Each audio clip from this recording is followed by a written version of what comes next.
ঈদুল ফিতরে 13টি সুন্নত রয়েছে। 1. অন্য দিনের তুলনায় সকালে ঘুম থেকে ওঠা। 2.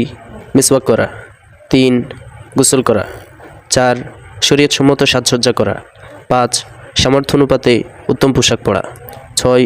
সুগন্ধি ব্যবহার করা। 7. ঈদুল ফিতরে ঈদগাহে যাওয়ার আগে মিষ্টি জাতীয় কিছু খাওয়া। 8. সকাল সকাল ঈদগাহে যাওয়া। 9. ঈদের নামাজ ঈদগাহে গিয়ে আদায় করা। 10. পায়ে হেঁটে ঈদগাহে যাওয়া। 11. ঈদগাহে যাওয়ার পূর্বে সদকায়ে ফিতর আদায় করে যাওয়া। 12. যে রাস্তা দিয়ে ঈদগাহে যাবে সম্ভব হলে অন্য রাস্তা দিয়ে আসা। 13.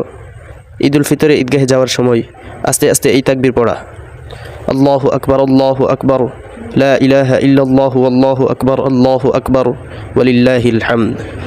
আল্লাহ তাআলা সকল মুসলমানদেরকে এই সুন্নতগুলির উপর আমল করার তৌফিক দান করুন। আমিন।